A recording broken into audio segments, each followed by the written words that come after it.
Hey everyone, welcome back to English classes by Miss Renu Jindal. Today we are going to do a poem named The Dad and the Cat and the Tree. This morning, a cat got stuck in our tree. Dad said, Right, just leave it to me. यानी कि इस poem में poet कह रहा है कि एक सुबह हमारे ट्री में एक कैट फंस गई और डैड ने कहा कि कोई नहीं, मैं मेरे ऊपर छोड़ दो, मैं उसको अपने आप निकाल लूँगा. The tree was wobbly, the tree was tall. Mum said for goodness sake don't fall. तो ट्री बहुत बड़ा और हरा भरा था लीव्स के साथ और हिल भी रहा था वो. और मम ने कहा कि प्लीज़ गिरना मत. Fall, scoffed the dad. A climber like me? Child's play this is. You wait and see. मेरे जैसा क्लाइंबर कभी गिर ही नहीं सकता, तुम सिर्फ देखो. He got out the ladder from the garden shed.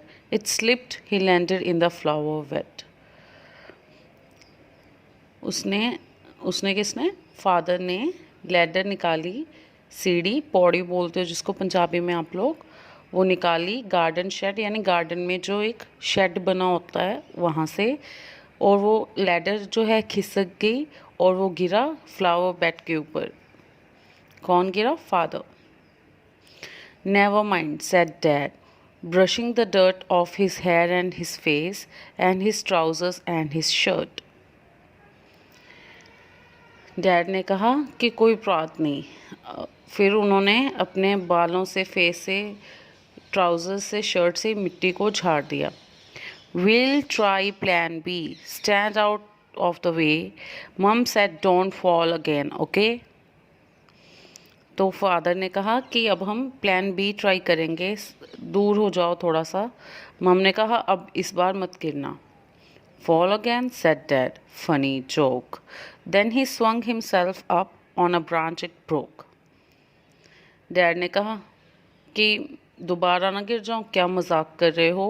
और फिर वो ब्रांच के साथ लटके और जैसे ही वो ब्रांच के साथ लटके वो ब्रांच भी टूट के गिर गई.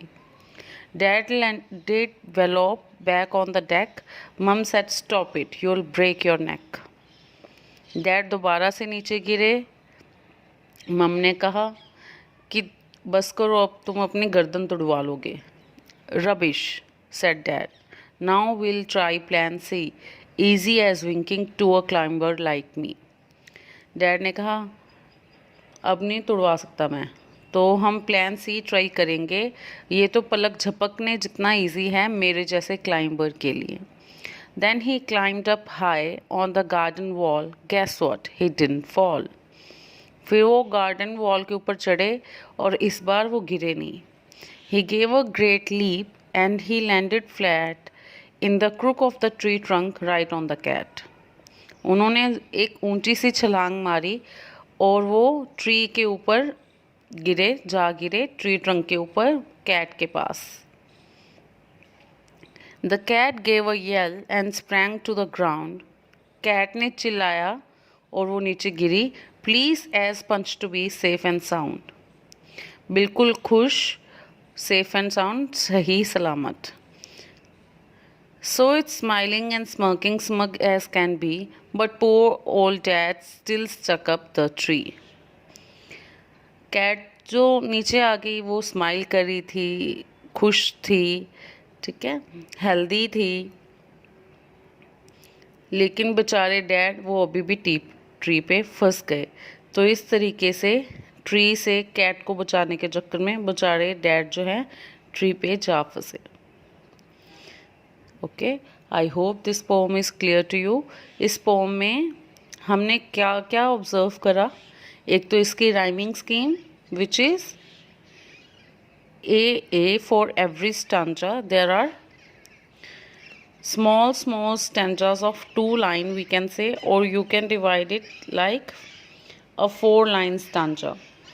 So the rhyming scheme will be A B in the same manner for all the lines.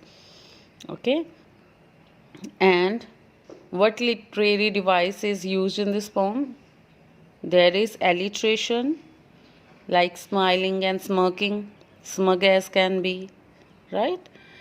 And what else? There is simile in the poem used, and there is repetition, and you have to find out the example of these three yourself. Okay, bye bye.